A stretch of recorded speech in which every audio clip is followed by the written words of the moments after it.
The crowd gathered outside the auction house fell silent as Clara Bailey stood trembling on the wooden platform, her wrists bound and her chestnut hair falling in disheveled waves around her tear-streaked face. At 19, she never imagined she would end up here being auctioned off to pay her late father's gambling debts in the dusty town of Redemption Creek, Wyoming Territory, 1876.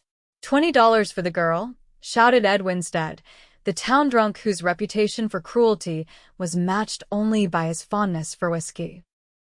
The auctioneer, a spindly man with tobacco-stained teeth, nodded eagerly. "We have $20 for Mr. Winstead." "Do I hear 25? The auctioneer called out, his voice echoing across the town square. Clara scanned the crowd desperately, searching for a sympathetic face among the sea of strangers. Her father had died 2 weeks ago, leaving behind nothing but debts and broken promises. With no family and no means to support herself, the creditors had taken everything including her freedom. $20 going once. $50. The crowd parted as a tall figure stepped forward. Dust-covered boots and worn denim gave way to broad shoulders and a weathered face partially obscured by the brim of a black Stetson. The stranger's voice was deep and steady, cutting through the murmurs of the crowd. "I said $50, he repeated, meeting Clara's gaze with eyes the color of a summer storm. "Well now," the auctioneer stammered, clearly surprised by the sudden interest. "We have $50 from the name's Dawson Reed," the stranger said, taking another step forward. "And I'm not done. I'll pay $100 to make her my wife." Gasps rippled through the crowd. Ed Winstead spat on the ground, his face contorted with anger. "You can't do that, Reed," he shouted. "She's supposed to be mine." $100, Dawson repeated, ignoring Winstead as he pulled a leather pouch from his coat and tossed it to the auctioneer. "Count it if you don't believe me." Clara's heart hammered against her ribs. Marriage to a stranger was hardly better than being sold to Winstead, but the calm in Dawson Reed's eyes gave her pause. There's something steady and reassuring that made her want to trust him, despite everything. The auctioneer counted the money quickly, his greedy fingers rifling through the bills and coins. $100 for Mr. Reed, he announced, glancing nervously at Winstead. "Going once, going twice." Sold. Clara felt the world tilt beneath her feet. In the span of 5 minutes, she had been sold twice, first as property, then as a bride. She wasn't sure which was worse. Dawson climbed the steps to the platform and approached her with measured strides. Up close, she could see the fine lines at the corners of his eyes and the shadow of stubble along his jaw. He was older than she'd initially thought, perhaps 30, but his gaze was clear and direct. "Miss Bailey," he said softly as he untied her wrists. "I know this isn't ideal, but I promise you'll be safe with me." "Why?" Clara whispered, rubbing her chafed wrists. "Why would you do this?" A ghost of a smile touched his lips. "Let's just say I've seen enough injustice for one lifetime." He offered her his arm. "Shall we?" Behind them, Ed Winstead's voice rang out, thick with rage and alcohol. "This ain't over, Reed. Nobody takes what's mine." Dawson's expression didn't change, but Clara felt his arm tense beneath her fingertips. "I believe the transaction is complete, Winstead. The lady is coming with me." He guided her down the steps and through the crowd, which parted like water around them. Clara could feel the weight of dozens of stares, some curious, some pitying, some openly hostile. She kept her head high, though tears threatened to spill down her cheeks.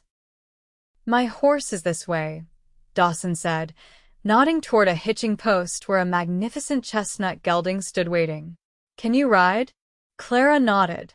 "My father taught me when I was young." "Good. It's a fair distance to my ranch." He helped her mount, then swung up behind her, his chest warm against her back. "I know you have questions, Miss Bailey. I'll answer them all once we're away from town." As they rode out of Redemption Creek, Clara caught one last glimpse of Ed Winstead standing in the dusty street, his bloodshot eyes following their departure with undisguised malice. A shiver ran down her spine despite the afternoon heat. "He won't let this go," she murmured. Dawson's voice was steady in her ear. "Don't worry about Winstead. He's all talk when he's sober and too drunk to aim when he's not." They rode in silence for nearly an hour, following a winding trail that led away from town and into rolling grasslands dotted with sagebrush.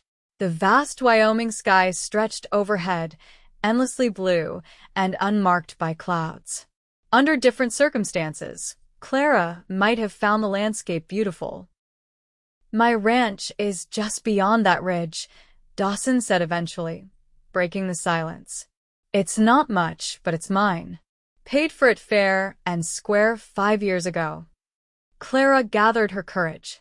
"Mr. Reed, I appreciate what you did back there, but I need to understand what happens now. You said you wanted to make me your wife." She felt him sigh, his chest expanding against her back. "I said that to get you away from Winstead and those vultures in town. I have no intention of forcing you into marriage, Miss Bailey. You'll have a room of your own, and when you decide what you want to do next, I'll help you however I can." Relief washed over Clara, followed immediately by confusion. "Then why pay so much money for me?" "Because no one deserves to be sold like cattle," he said simply. "Especially not to a man like Winstead." They crested the ridge, and Clara caught her breath. Below them stretched a small but tidy ranch, a sturdy log cabin with smoke curling from the chimney, a barn, and several corrals where horses grazed peacefully. A creek wound through the property, bordered by cottonwood trees that provided welcome shade. "Welcome to Willow Creek Ranch," Dawson said, guiding his horse down the slope. "It's not much compared to some of the big operations around here, but it's peaceful." As they approached the cabin, the door swung open and an older woman emerged, wiping her hands on her apron. Her silver-streaked hair was pulled back in a neat bun, and her weathered face broke into a smile when she spotted them. "Dawson Reed, you're late for supper again," she called, before noticing Clara. Her eyebrows rose. "And you've brought company?" Dawson dismounted and helped Clara down from the horse. "Mrs. Abernathy, this is Miss Clara Bailey.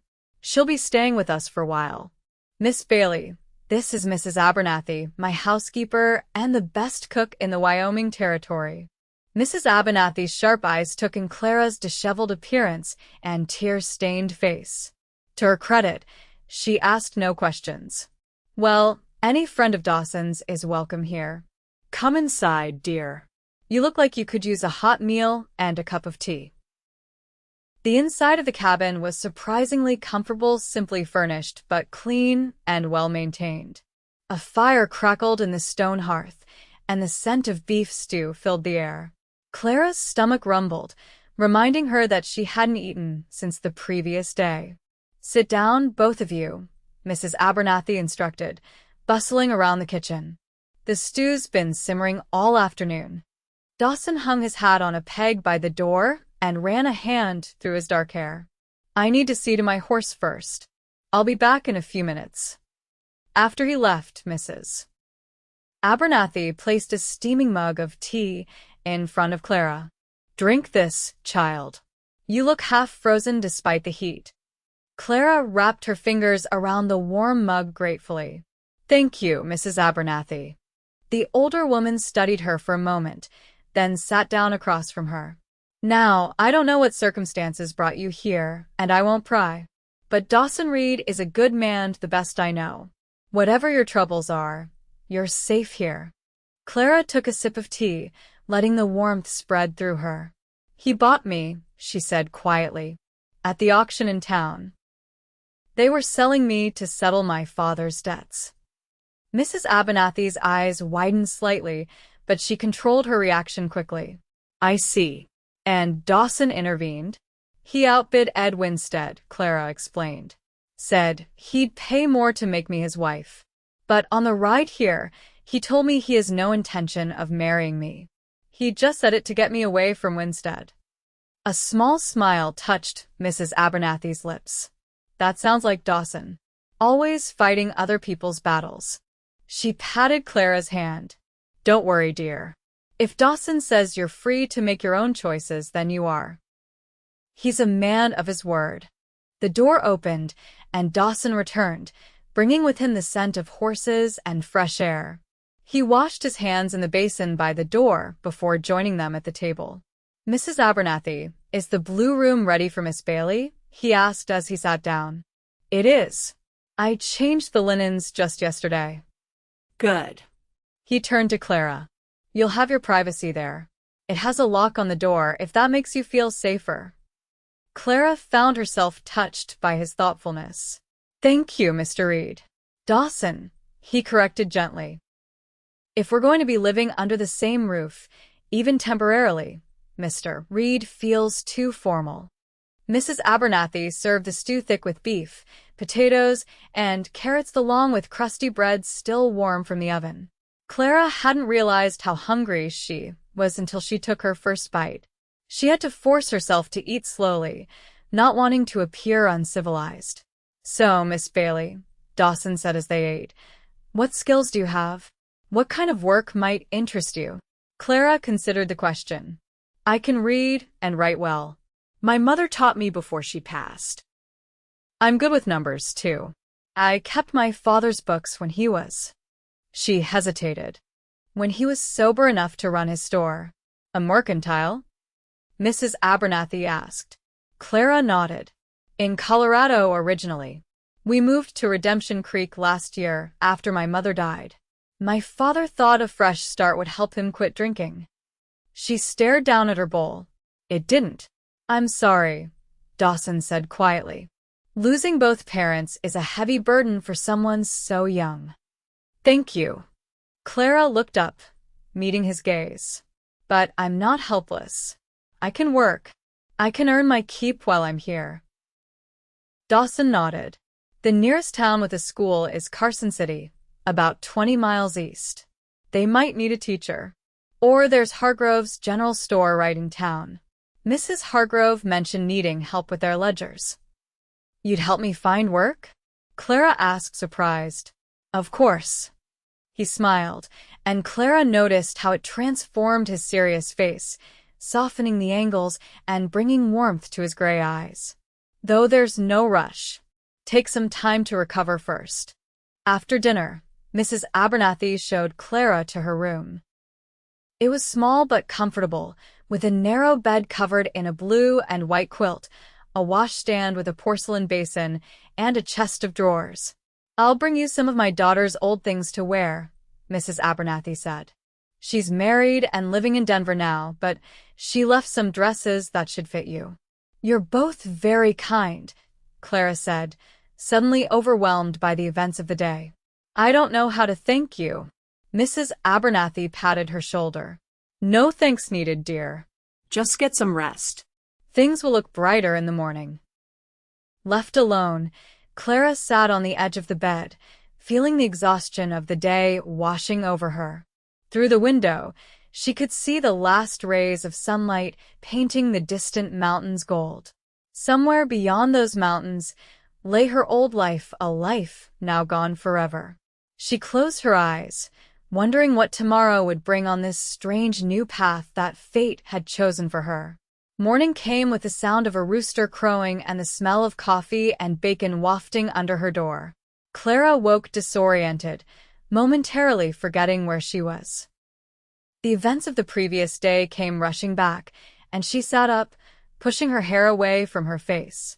On the chest of drawers, she found a stack of neatly folded clothing, 2 simple dresses, undergarments, a nightgown, and a woolen shawl.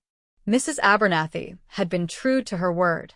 Clara changed quickly, grateful to be out of her dirty, tear-stained dress from yesterday. When she emerged from her room, she found Mrs. Abernathy alone in the kitchen, kneading dough on the wooden table. Good morning, dear, the older woman greeted her. Did you sleep well? Better than I expected, Clara admitted. Thank you for the clothes. You're welcome. Help yourself to breakfast. There's coffee on the stove and bacon and eggs keeping warm in the oven. Clara served herself a modest portion and sat down. Where is Dawson? The name felt strange on her tongue. He's been up since dawn, checking on a mare that's about to foal, Mrs. Abernathy explained. He raises quarter horses, some of the finest in the territory. That's how he makes his living. Clara nodded, taking a sip of coffee. He mentioned Carson City yesterday. Is that where I might find work? Mrs. Abernathy looked up from her dough. Carson City is a decent town. Better than Redemption Creek, certainly. But there's no need to rush off, Clara. You're welcome here for as long as you need. I don't want to be a burden, Clara said quietly. Nonsense. Having another young woman around the place is a blessing, not a burden. Mrs. Abernathy dusted flour from her hands. Besides, Dawson could use the help around here. I'm not as spry as I used to be, and there's always more work than hours in the day on a ranch. Before Clara could respond, the door opened and Dawson entered, removing his hat as he crossed the threshold. His face was tired but satisfied. The mare delivered a healthy colt just after sunrise, he announced. Black as midnight with a white star on his forehead. He's going to be a beauty. That's wonderful news, Mrs. Abernathy said. Clara and I were just discussing her plans. Dawson glanced at Clara, his expression carefully neutral. And what have you decided, Miss Bailey? Clara, she corrected, returning his gesture from the night before. If we're going to be living under the same roof, even temporarily, Miss Bailey feels too formal. A smile touched his lips. Fair enough. What are your thoughts, Clara? Mrs. Abernathy suggested I might be useful here at the ranch, at least for a while. She hesitated. If that's acceptable to you, of course. More than acceptable, Dawson said, pouring himself a cup of coffee. I could use the help, and it would give you time to consider your options without pressure. Clara nodded, relieved. Then I'll stay, at least for now. But I insist on working for my keep. We can arrange that, Dawson agreed. Can you ride? Yes, though it's been some time. Good. I'll show you around the property today, then. You should know your way around if you're going to be staying. After breakfast, Dawson saddled 2 horses, his chestnut gelding and a gentle bay mare for Clara. The day was clear and warm, with a light breeze that carried the scent of sage and wildflowers. As they rode away from the cabin, Clara felt a strange mixture of trepidation and excitement. This land was beautiful but unfamiliar, and the man riding beside her was still very much a stranger, despite his kindness. The ranch covers about 500 acres, Dawson explained as they rode. Not large by Wyoming standards, but enough for what I need. Most of it is grazing land for the horses. He showed her the creek that gave the ranch its name, the northern pasture where his small herd of cattle grazed, and the southern meadows where the Maras and their foals spent their days. Clara was struck by the quiet pride in his voice as he described his land and animals. You love it here, she observed as they stopped to let the horses drink from the creek. Dawson nodded, his eyes scanning the horizon. I spent 10 years wandering before I found this place. Drove cattle, broke horses, even tried my hand at prospecting for a while. Nothing felt right until I came here. And now? Clara asked. Now I can't imagine being anywhere else. He looked at her. What about you? What was your dream before? Before my father gambled away everything, including me? Clara finished wryly. She stared at the water flowing over smooth stones. I wanted to be a teacher. I always loved books and learning. My mother had been a schoolteacher before she married, and I hoped to follow in her footsteps. That's still possible, Dawson said. Dreams don't have to die with our parents. Clara looked up at him, struck by the quiet wisdom in his words. Perhaps not. They continued their tour, riding to the highest point on the property, a rocky outcrop that overlooked the entire ranch and the mountains beyond. From this vantage point, Clara could see the isolation of Willow Creek Ranch, with no other buildings visible for miles. Your nearest neighbors seem far away, she commented. The Caldwell Ranch is about 5 miles east, Dawson said. Good people.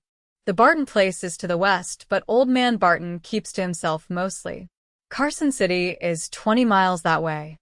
He pointed southeast. And Redemption Creek is 15 miles southwest.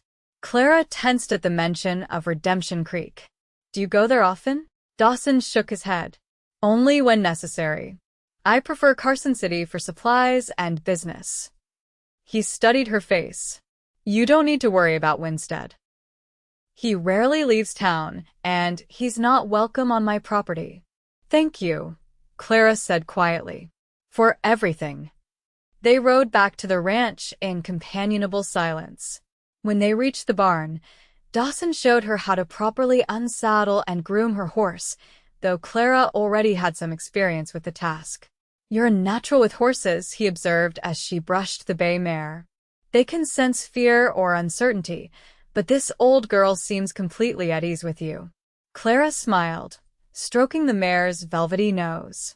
My mother was afraid of horses, but my father loved them. He taught me to ride when I was very young, before the drinking got bad. Her smile faded. He was a different man then. Dawson hung his saddle on the rack. People change, sometimes for the worse.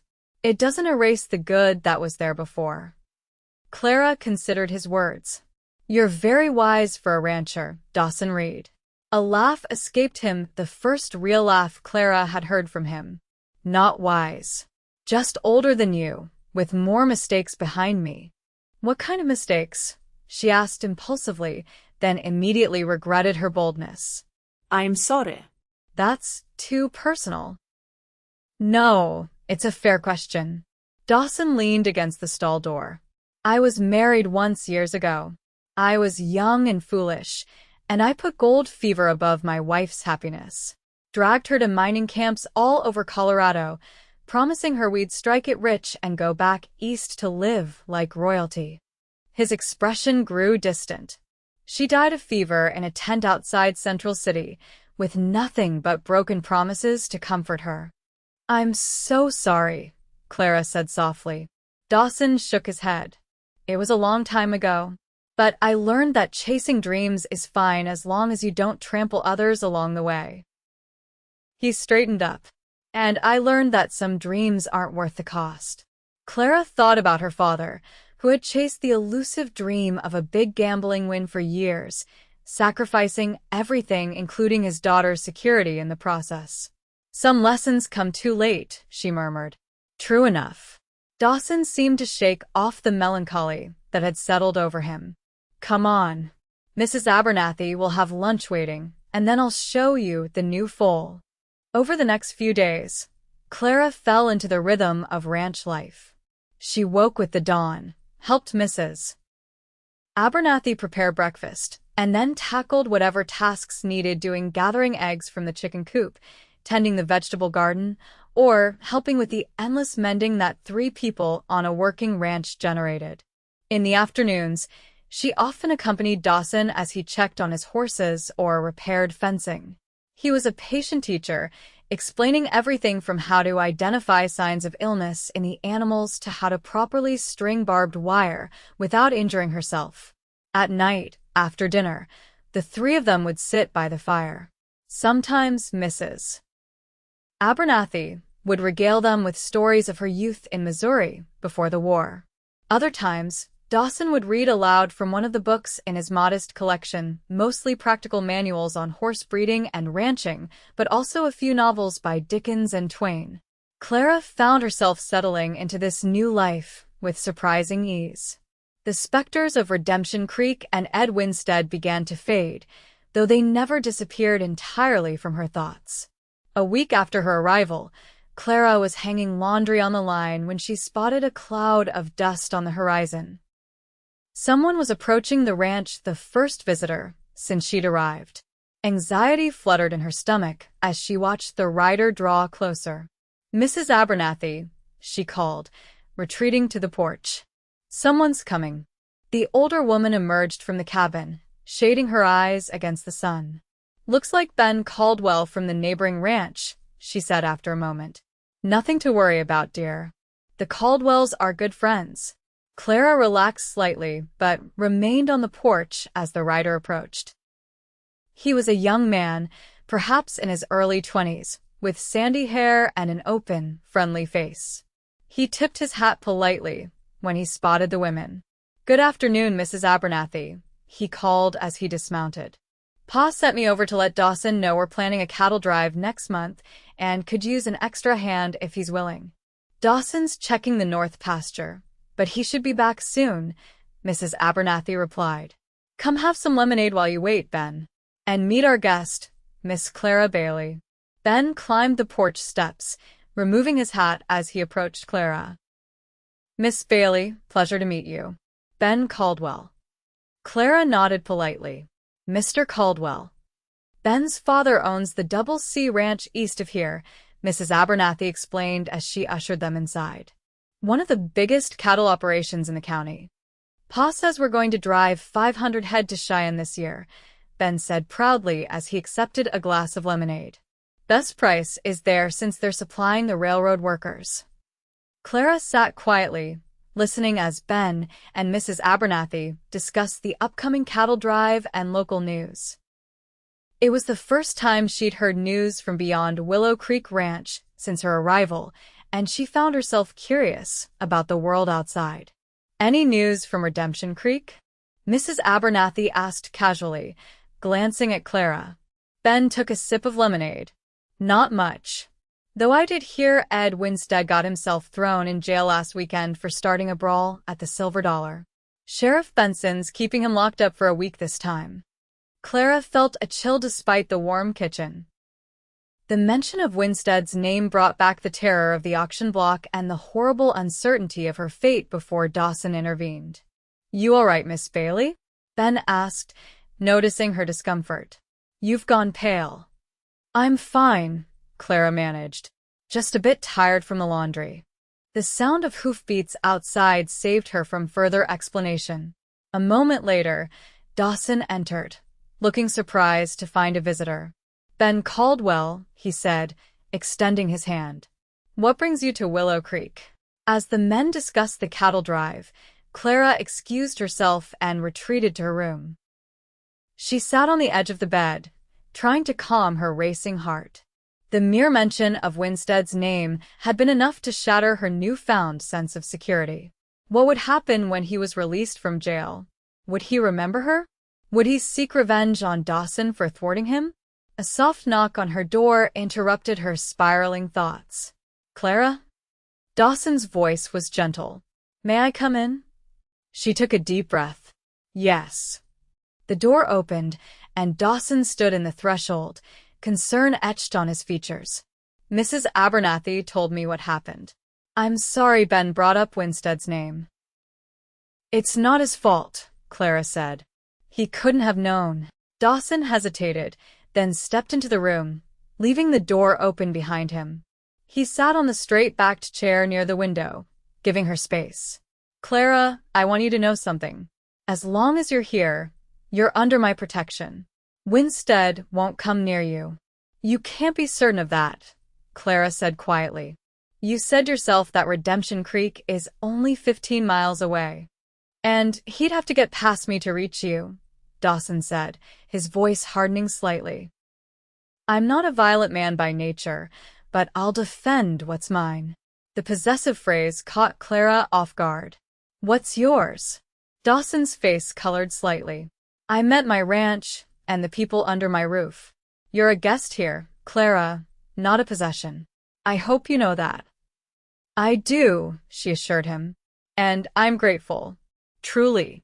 I can't help feeling that I've put you in danger by being here." "I can handle Ed Winstead," Dawson said dismissively. "Most of his courage comes from a bottle anyway." He leaned forward, his gray eyes intense. "Don't let fear of that man dictate your life, Clara. You're free now."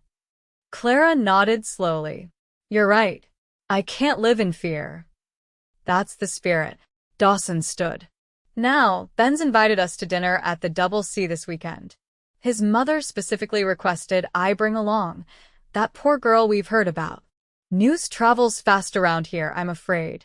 Despite herself, Clara laughed. I see. And what exactly have they heard? Only that I'm harboring a young woman who needed assistance, Dawson assured her. The Caldwells aren't gossips. They're good people who'd like to meet you properly. Clara considered the invitation. Part of her wanted to hide away at Willow Creek Ranch forever, but she knew that wasn't practical or healthy.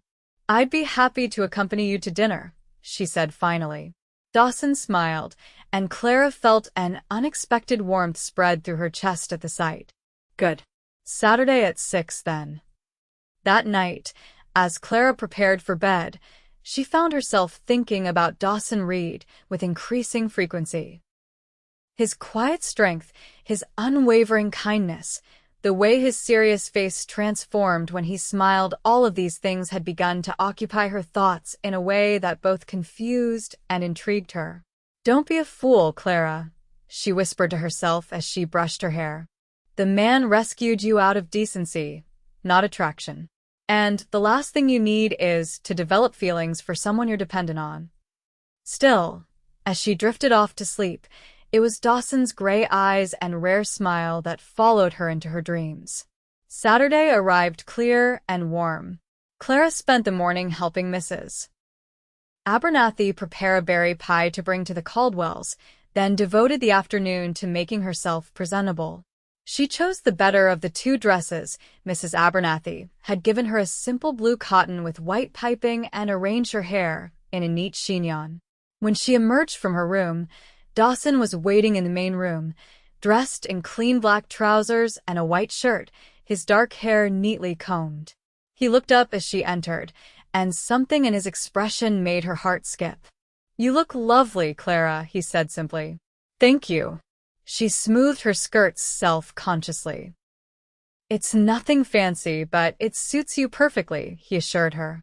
The Caldwells aren't formal people. You'll fit right in. Mrs. Abernathy handed Clara the covered pie. You two enjoy yourselves. I'm looking forward to a quiet evening with my knitting. The ride to the Double C Ranch took just under an hour. As they crested a hill, Clara caught her first glimpse of the Caldwell property, a sprawling ranch with a large two-story house, multiple barns, bunkhouses, and corrals filled with cattle. It's enormous, she breathed. James Caldwell was one of the first settlers in this area, Dawson explained. He started with nothing 20 years ago and built an empire. He's a good man, though fair to his workers and generous to his neighbors. They were met at the door by Martha Caldwell, a plump, cheerful woman with kind eyes and graying blonde hair. Dawson Reed, how wonderful to see you, she exclaimed, embracing him warmly before turning to Clara. And you must be Miss Bailey. Welcome, my dear. We're so pleased you could join us. Clara was ushered into a comfortable parlor where James Caldwell, a tall man with Ben's sandy hair now streaked with gray, greeted them with equal warmth. Also present were Ben and his younger sister, Emma, a pretty girl of about 16 who immediately engaged Clara in conversation. Is it true you're staying at Mr. Reed's ranch? Emma asked eagerly once they were seated. How exciting! Emma, her mother admonished gently. Don't pry. It's all right, Clara assured Mrs. Caldwell. Yes, I'm staying at Willow Creek Ranch for now. Mr. Reed and Mrs. Abernathy have been very kind to me. Dawson's always had a soft heart, James Caldwell said with a smile, even if he tries to hide it behind that serious face of his. Dinner was a lively affair, with the Caldwells sharing stories and drawing Clara into conversation with genuine interest and not a hint of judgment. Clara found herself relaxing as the meal progressed, laughing at Ben's tales of cattle drive mishaps and contributing a few stories of her own from her childhood in Colorado. Throughout the evening, she was aware of Dawson watching her, a small smile playing at the corners of his mouth as she interacted with the Caldwells. When their eyes met across the table, she felt a flutter in her stomach that had nothing to do with Mrs. Caldwell's excellent cooking. After dinner, the men retired to the porch with pipes while Clara helped Martha and Emma clear the table. Dawson Reed is a fine man, Martha said casually as they worked. One of the finest in these parts. Clara felt her cheeks warm. Yes, he's been very generous. Martha exchanged a knowing glance with her daughter. He's never brought a woman to dinner before, you know. Not in all the years we've known him. Mother, Emma giggled. You're embarrassing her. Nonsense, Martha said briskly. I'm just stating facts. Dawson's kept himself since he came to Wyoming. It's good to see him taking an interest in someone. Mrs. Caldwell, I think you misunderstand, Clara said carefully. Mr. Reed Dawson, he helped me out of a difficult situation. That's all. Martha patted her hand. Of course, dear. And that pie you brought was delicious, by the way. Later, as they rode home under a sky full of stars, Clara found herself stealing glances at Dawson's profile, outlined in silver moonlight. There was something compelling about his quiet strength, so different from her father's volatility or Ed Winstead's cruel bluster. You were a hit with the Caldwells, Dawson commented as they rode. I haven't seen Martha so animated in months. Clara smiled. They're wonderful people. Thank you for taking me. It was my pleasure. He glanced at her. It's good to see you smile, Clara. When I first met you, I was a frightened girl on an auction block, she finished for him. I'm still not sure why you did what you did that day, Dawson.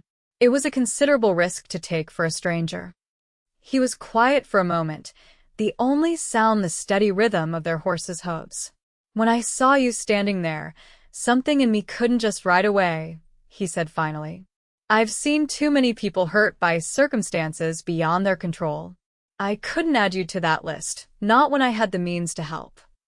You're a good man, Dawson Reed, Clara said softly. He shook his head slightly. Not always. But I try to be. The weeks that followed settled into a comfortable routine. Clara's days were filled with ranch work alongside Dawson and Mrs. Abernathy. She learned to mend fences, help deliver foals, and even assist with breaking the younger horses. In the evenings, she began keeping the ranch's books, discovering that Dawson's system of record-keeping was haphazard at best. How do you keep track of your expenses this way? She asked one evening, surrounded by scattered receipts and ledgers. Dawson shrugged, looking slightly embarrassed. I keep most of it in my head. Well, it's a miracle you haven't been cheated by every merchant from here to Cheyenne, Clara said, shaking her head. From now on, everything gets recorded properly. He watched her with amusement as she organized his financial records, creating a system that even he could follow. You're remarkable, Clara Bailey, he said quietly. She looked up, surprised by the warmth in his voice. It's just bookkeeping. It's more than that. His gray eyes held hers. You've brought order to more than just my ledger since you arrived.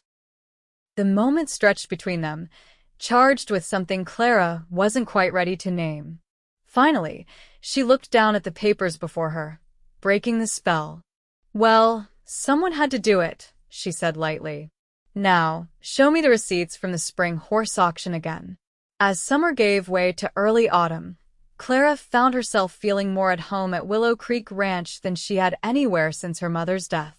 The terror of the auction block receded into memory, though she still tensed whenever riders approached the ranch, fearing Ed Winstead might be among them. One crisp September morning, Clara rode out with Dawson to check on a section of fence that had been damaged in a recent storm. The aspen trees were beginning to turn gold, creating patches of brilliance against the evergreen backdrop of the distant mountains. It's so beautiful here, Clara said as they dismounted near the broken fence.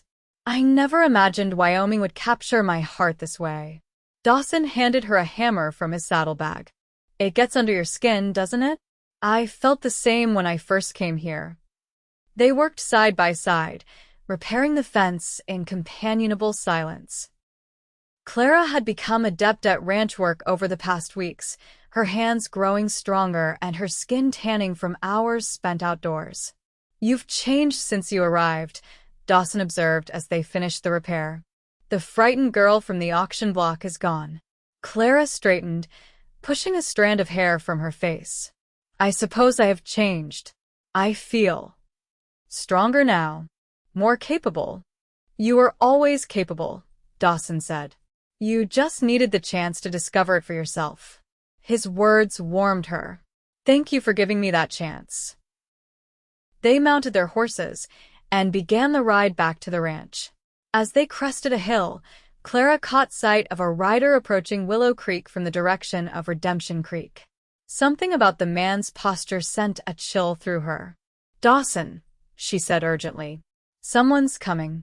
He followed her gaze, his expression hardening as he recognized the visitor. Ed Winstead, he said grimly. Stay behind me, Clara. They urged their horses forward, racing to intercept Winstead before he reached the ranch house. As they drew closer, Clara could see that Winstead was swaying in his saddle, clearly drunk despite the early hour. Reed, he bellowed when he spotted them. I've come for what's mine. Dawson positioned his horse between Clara and Winstead. You need to leave, Ed. You're not welcome here. Winstead's bloodshot eyes fixed on Clara. There you are, girl. You cost me $20 and my dignity. I aim to collect what I'm owed. Miss Bailey doesn't owe you anything, Dawson said, his voice deceptively calm. The auction was legal and binding. I paid fair and square. Fair. Winstead spat on the ground. Ain't nothing fair about a man like you swooping in with your fancy money and taking what should have been mine. His hand drifted toward the pistol at his hip. I say we settle this properly. Clara's heart hammered in her chest. Dawson, she whispered. He's armed. So am I, Dawson replied quietly. Then louder. You don't want to do this, Ed. Go back to Redemption Creek. Sleep it off. Winstead sneered. You think you're better than me, Reed? You and your high and mighty ways? That girl was mine before you interfered. I was never yours, Clara said, finding her voice. She urged her horse forward until she was beside Dawson. I'm not property to be claimed or traded. I'm a free woman making my own choices. Winstead's face contorted with rage. Shut your mouth, woman. This is between men. This doesn't have to end badly, Ed, Dawson said. Turn around and ride away. I won't tell the sheriff you threatened us. For a moment, it seemed like Winstead might listen. Then, with a roar of anger, he drew his pistol. Before he could aim, Dawson's own weapon was in his hand, the report echoing across the open range. Winstead screamed, dropping his gun as blood blossomed on his shoulder. You shot me, he wailed, clutching the wound. Be thankful I aimed for your shoulder and not your heart, Dawson said coldly. Now, get off my land before I reconsider my mercy. Whimpering, Winstead turned his horse and galloped away, leaving a trail of curses and threats behind him. Clara was trembling, the confrontation bringing back all the fear she'd felt on the auction block. He'll be back, she whispered. With others, perhaps. Dawson holstered his pistol. No, he won't. Even drunk, Ed knows I could have killed him if I'd wanted to. He won't risk it again. He turned to her, his face softening with concern. Are you all right? Clara nodded, though tears threatened. Yes. It's just seeing him again. Without a word, Dawson reached across the space between their horses and took her hand. His touch was warm and steady, anchoring her in the present. He can't hurt you, Clara. Not anymore. They rode back to the ranch in silence, but Dawson kept his horse close to hers, his presence a shield against the fear that had resurfaced. When they reached the cabin, Mrs. Abernathy rushed out to meet them, having heard the gunshot. What happened? She demanded, helping Clara dismount. Are you both all right? Winstead paid us a visit, Dawson explained tersely. He won't be back. Mrs. Abernathy's eyes widened, but she asked no further questions. Come inside, both of you. I'll make some tea. That night, Clara couldn't sleep. Every sound, the creak of the cabin settling, the distant howl of a coyote, made her start with fear. After hours of tossing and turning, she rose and wrapped herself in a shawl, intending to make a cup of tea in the kitchen. She was surprised to find Dawson sitting at the table, a single lantern burning low. He looked up as she entered, his face shadowed in the dim light. "Couldn't sleep?" he asked softly. Clara shook her head. "Every time I close my eyes, I see his face." Dawson stood and pulled out a chair for her. "Sit. "I'll make you some tea." She watched as he moved around the kitchen, his movements quiet and efficient. "I'm sorry about today," she said. "If I hadn't been here, you wouldn't have had to shoot a man." Dawson paused, kettle in hand. "Clara, don't ever apologize for Winstead's actions. The man made his choice." He set the kettle on the stove. "Besides, it wasn't the first time I've had to defend myself or others." "In your wandering days?" Clara asked. He nodded. "The West can be a harsh place. I've seen the best and worst of human nature out here." He leaned against the counter, studying her. "But I've also seen incredible courage like yours today." "I wasn't courageous," Clara protested. "I was terrified." "Courage isn't the absence of fear," Dawson said. "It's acting despite it. When you spoke up to Winstead, telling him you weren't property, that was courage, Clara." The kettle whistled, and Dawson prepared 2 cups of tea. He placed one before Clara and sat across from her, his hands cradling his own cup. "What happens now?" Clara asked after a long silence. "That depends on you," Dawson replied. "If you want to leave, if you feel unsafe here, I'll take you wherever you want to go. Denver, Cheyenne, even back east if that's what you desire." Clara looked up, surprised. "You think I want to leave because of Winstead?" "It would be understandable." She shook her head slowly. "No, Dawson. "I don't want to leave. This is my home now." The words surprised her even as she spoke them, but she knew they were true. Willow Creek Ranch had become more than a refuge, it had become the place where she belonged. Relief flickered across Dawson's face. "I'm glad to hear that. The ranch wouldn't be the same without you." Something in his tone made Clara's heart beat faster. "Because of my bookkeeping skills?" she asked lightly. A smile tugged at his lips. "Among other things." They sat in comfortable silence, sipping their tea as the night deepened around them. Clara found her fear receding in the warm kitchen, replaced by a sense of peace, and something else, something that flickered between her and the man sitting across from her. "We should try to get some sleep," Dawson said eventually. "Morning comes early on a ranch." Clara nodded, though she was reluctant to return to her solitary room. "Thank you for the tea. And the company. Anytime." He stood and took their empty cups to the basin. "Good night, Clara." "Good night, Dawson." As she returned to her room, Clara realized that despite the day's terror, she felt more certain than ever about her place at Willow Creek Ranch and about her growing feelings for the quiet rancher who had rescued her from a fate worse than death. The encounter with Winstead marked a turning point in Clara's relationship with Dawson. Something had shifted between them, a deeper understanding, a shared experience that bound them together in ways neither could fully articulate. In the days that followed, Clara found Dawson watching her with an intensity that made her breath catch, and she knew her own gaze lingered on him longer than was strictly proper. October arrived with its crisp mornings and golden afternoons. The ranch prepared for winter, with Dawson and his hired hands bringing in the last of the hay harvest while Clara and Mrs. Abernathy preserved vegetables from the garden and smoked meat for the cold months ahead. One evening, as they sat by the fire after dinner, Mrs. Abernathy made an announcement that caught both Clara and Dawson by surprise. "I'll be leaving for Denver next week," she said, setting aside her knitting. "My daughter's expecting her first child in November, and I'd like to be there to help." "Of course you must go," Dawson said immediately. "Family comes first. How long will you be gone?" "Through the winter, most likely," Mrs. Abernathy replied. The mountain passes get treacherous by December, and I don't fancy being trapped on the wrong side of them. Clara felt a flutter of anxiety.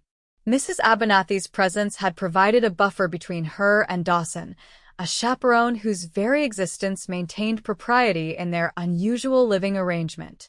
Without her. "Is everything all right, Clara?" Dawson asked, noticing her expression. "Yes, of course," she said quickly. "I'm just thinking of all the preparations we'll need to make before Mrs. Abernathy leaves." Mrs. Abernathy's sharp eyes missed nothing. "I've been thinking about that," she said. "It wouldn't be proper for the two of you to remain here alone all winter. People would talk, and neither of you deserves that kind of gossip." Clara felt her cheeks warm. "You're right, of course. There are a few options," Mrs. Abernathy continued. "Clara could come to Denver with me, though I know she's become invaluable to the ranch. Or," Dawson prompted, his expression carefully neutral. Mrs. Abernathy's eyes twinkled. "Or you two could finally admit what everyone else can plainly see and make this arrangement permanent before I leave." Clara gasped. Mrs. Abernathy. "Oh, don't look so shocked, dear," the older woman said with a laugh.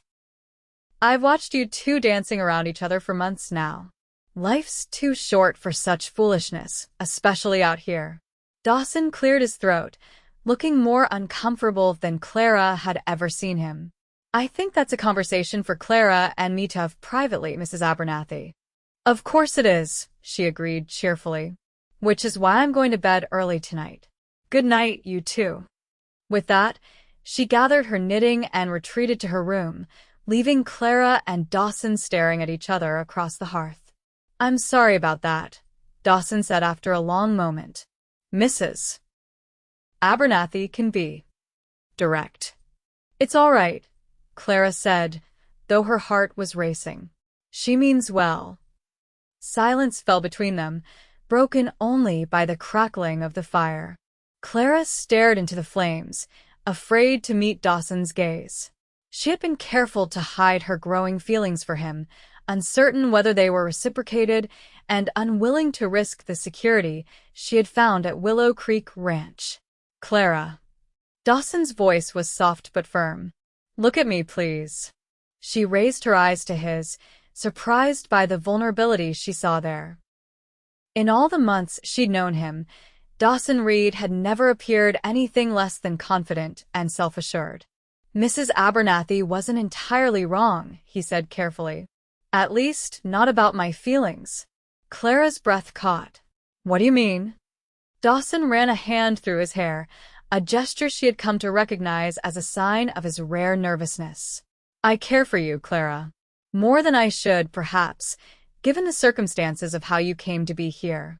He paused. "I never intended this to happen. When I bid for you that day, my only thought was to get you away from Winstead and give you a chance at freedom. And you did," Clara said softly. "You gave me that and more. But I find myself wanting things I have no right to ask for," Dawson continued, his gray eyes serious. "I want you to stay, not out of necessity or gratitude, but because you choose to. Because you might someday feel for me what I've come to feel for you." Clara's heart soared at his words, but uncertainty still gnawed at her.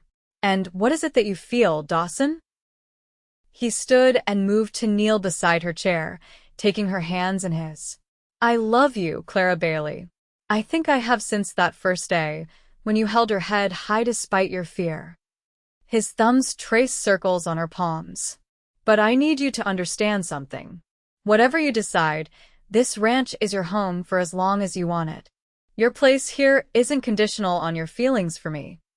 Tears welled in Clara's eyes. After months of uncertainty, of questioning her own worth and her future, Dawson's declaration was like rain on parched earth. "I love you too," she whispered. "I've been afraid to admit it, even to myself. Afraid that my feelings were born of gratitude rather than genuine affection." "And now?" Dawson asked, hope flickering in his eyes. "Now I know the difference." Clara freed one hand to touch his cheek. My gratitude was for the stranger who saved me from Winstead. My love is for the man I've come to know since then, the man who treats his horses with gentle hands, who reads Dickens by firelight, who values my mind as much as my help with the ranch. Dawson turned his face to press a kiss into her palm. Mrs.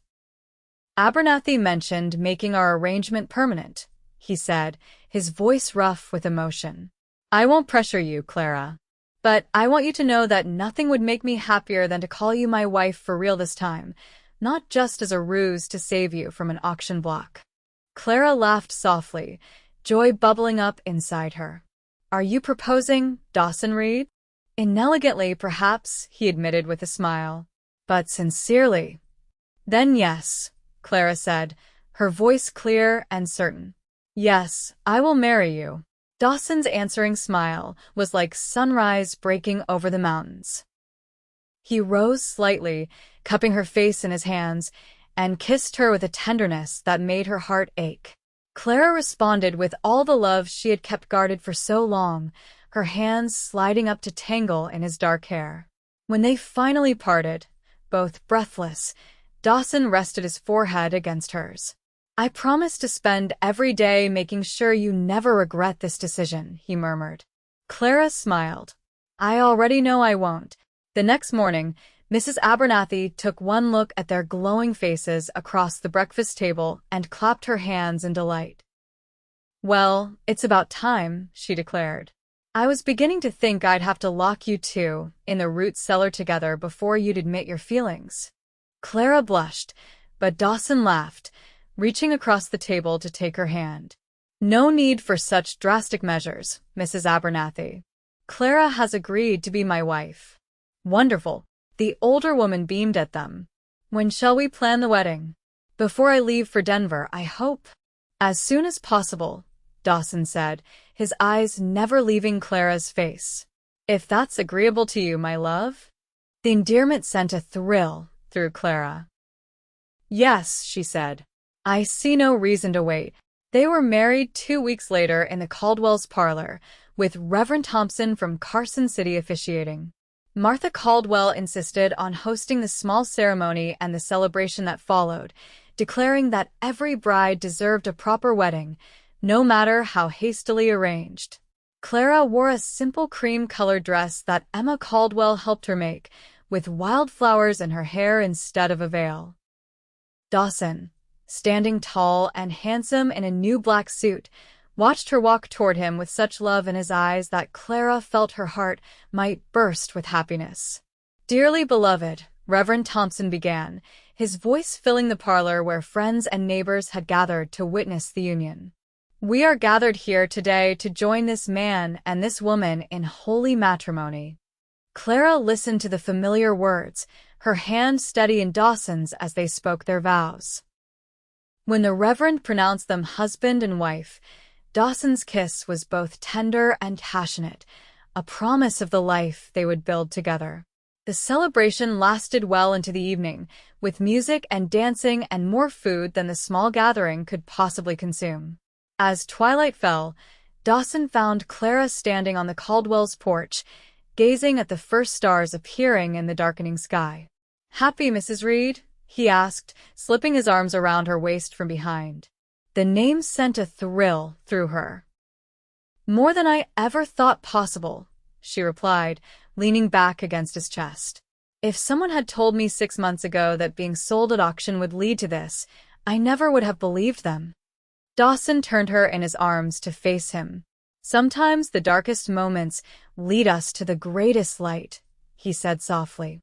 I thank God every day that I was in Redemption Creek that afternoon. As do I. Clara reached up to touch his face, still marveling that this good, honorable man was now her husband. Take me home, Dawson. Take me home to Willow Creek. The ride back to the ranch was quiet, both of them wrapped in thoughts of the day and the future that stretched before them. When they arrived, Dawson lifted Clara from her horse and carried her across the threshold of the cabin, now truly their home. Mrs. Abernathy had left for Denver that morning, giving them privacy for their first nights as husband and wife. The cabin was warm and welcoming, with a fire already laid in the hearth and fresh flowers on the table. Martha Caldwell's doing, no doubt. "Welcome home, Mrs. Reed," Dawson said, setting her gently on her feet. Clara looked around the familiar room, seeing it with new eyes. "It feels different somehow," she said, "knowing that this is truly my home now, not just a temporary refuge." "This has been your home since the day you arrived," Dawson said, taking her hands in his. "The only difference is that now, I can tell you how much I love you every day for the rest of our lives." As autumn gave way to winter, Clara and Dawson settled into married life, with a joy that made even the harshest Wyoming days seem bright. They worked side by side on the ranch, breaking trail through snow to check on the horses, sitting by the fire in the evenings with books or mending, and discovering the sweet intimacy of marriage in the privacy of their bedroom. Clara wrote to Mrs. Abernathy regularly, sharing news of the ranch and receiving excited letters about the birth of Mrs. Abernathy's granddaughter, little Margaret Rose, born just before Christmas. The older woman promised to return in the spring, bringing her daughter and granddaughter for a visit, if the weather permitted. Winter on the high plains was harsh, but beautiful. Snowstorms swept across the land, transforming Willow Creek Ranch into a world of pristine white broken only by the dark shapes of buildings and trees. During the worst blizzards, Clara and Dawson stayed close to the cabin, venturing out only to care for the animals in the nearby barn. On Christmas morning, Clara woke to find Dawson's side of the bed empty. She dressed quickly and went to the main room, where she found him placing a small package on the table. "Merry Christmas, my love," he said, smiling as he turned to greet her. "Merry Christmas." She kissed him warmly. "I have something for you, too." They exchanged gifts by the fire, a fine leather-bound journal for Clara, who had begun writing down her thoughts and experiences, and a new silver pocket watch for Dawson to replace the battered one he'd carried for years. "There's one more thing," Clara said, a touch of nervousness in her voice. "Though it's not something I can wrap." Dawson looked at her curiously. "What is it?" Clara took a deep breath. "I believe we'll be welcoming a new member to Willow Creek Ranch next summer." For a moment, Dawson stared at her, uncomprehending. Then understanding dawned in his eyes. "Clara," he breathed. "Are you saying—" "Yes," she said, her face glowing with happiness. "We're going to have a baby." Dawson pulled her into his arms, holding her as if she were made of the most precious porcelain. "A baby," he repeated, his voice thick with emotion. "Our child." He drew back to look at her, his eyes shining with unshed tears. "This is the greatest gift I could ever receive." As winter gradually released its grip on the land, Clara's body began to change, her slender form softening with the new life growing within her. Dawson watched these changes with wonder and no small amount of protective concern, insisting that she rest more and let him handle the heavier ranch work. "I'm pregnant, not made of glass," Clara protested one afternoon in early April as Dawson took a bucket of chicken feed from her hands. "Humor me," he said, kissing her forehead. "I've never been a father before. I'm entitled to a little over-concern." Clara softened, laying a hand on her gently rounded belly. "You're going to be a wonderful father, Dawson Reed." Spring brought new life to Willow Creek Ranch, foals in the pastures, calves in the small herd of cattle, and wildflowers carpeting the meadows. It also brought the return of Mrs. Abernathy, accompanied by her daughter, Grace, and baby Margaret Rose. "Look at you," Mrs. Abernathy exclaimed when she saw Clara's expanding waistline. "I knew it. I told Grace you two wouldn't waste any time." "Mother," Grace admonished, but she was smiling as she handed her daughter to Clara. "Congratulations to you both. Children are life's greatest blessing." Clara cradled little Margaret Rose, marveling at her tiny, perfect features. "She's beautiful, Grace." "And a handful," Grace laughed. "Wait until yours arrives. Sleep becomes a distant memory." Mrs. Abernathy settled back into the routine of the ranch as if she'd never left, though she now insisted that Clara rest more and leave the heaviest work to others. With Grace and the baby staying for a month before returning to Denver, the cabin was filled with more life and laughter than ever before. One warm evening in late May, Clara and Dawson sat on the porch watching the sunset paint the sky in shades of orange and purple. Clara's head rested on Dawson's shoulder, his arm around her, his hand gently caressing the swell of their child. "I've been thinking about names," Clara said softly. "What do you think of Michael for a boy after my father? Before the drinking took hold, he was a good man." Dawson nodded. "Michael Reed has a fine sound to it. And for a girl?" Clara smiled. "Elizabeth after my mother. We could call her Beth." "Michael or Elizabeth Reed," Dawson mused. "Either way, this child will be loved beyond measure." Clara turned her face up to his. "Do you ever think about that day in Redemption Creek? How different our lives might have been if you hadn't been there." "Sometimes," Dawson admitted. "But I prefer to think about the life we're building now and the future ahead of us." He placed his hand over hers where it rested on her belly. "This is what matters, you, me, our child. The family we've created." "From an auction block to this," Clara said wonderingly. "Life takes the strangest turns." Dawson kissed her gently. "And I'm grateful for everyone that led me to you." Summer arrived, bringing hot days and the increasingly imminent arrival of their child. By July, Clara could no longer comfortably help with ranch chores, much to her frustration. She took to sitting in the shade of the porch, keeping the books updated and writing in her journal while Dawson and the hired hands tended to the daily work. "I feel useless," she complained to Mrs. Abernathy one sweltering afternoon. "Nonsense," the older woman replied briskly. "You're growing a human being. That's the hardest work there is." On the first day of August, as dawn broke over the eastern hills, Clara woke to the first pains of labor. By mid-morning, the contractions were coming regularly, and Mrs. Abernathy banished a pale-faced Dawson from the bedroom. "Go pace the porch like normal fathers to be," she instructed him. "Clara and I have work to do." The hours that followed were a blur of pain and determination for Clara. Mrs. Abernathy's steady presence and calm instructions guided her through the worst of it, reminding her to breathe, to push, to rest between contractions. As the sun began to set, casting long shadows across the ranch, Clara gave a final, powerful push, and the room filled with the indignant wail of a newborn. "A girl," Mrs. Abernathy announced triumphantly. "A beautiful, healthy girl."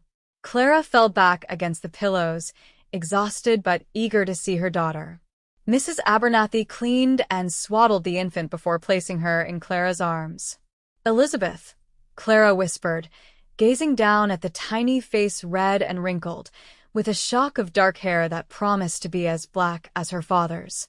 "Hello, my sweet Beth. Shall I get Dawson now?" Mrs. Abernathy asked, smiling at the tableau before her. "Before he wears a trench in the porch boards?" Clara nodded, unable to take her eyes off her daughter's face. A moment later, Dawson burst into the room, his expression a mixture of fear and hope. "Clara," he said uncertainly. "Come meet your daughter," Clara said, her voice tired but joyful. "Elizabeth Reed." Dawson approached the bed slowly, as if afraid he might break the spell of the moment. When he saw the bundle in Clara's arms, his face transformed with wonder. "She's perfect," he breathed, perching carefully on the edge of the bed. "Just like her mother." Clara shifted slightly, wincing at the movement. "Would you like to hold her?" With reverent care, Dawson took his daughter in his arms.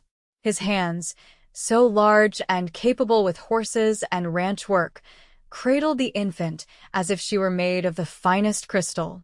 "Hello, Beth," he said softly. "I'm your father." As Clara watched Dawson with their daughter, tears of joy slipped down her cheeks. From the horrors of the auction block to this moment of pure happiness, it seemed impossible that less than a year had passed. Yet here she was, with a husband who loved her beyond measure and a daughter who represented all their hopes for the future. The years that followed brought more joy to Willow Creek Ranch.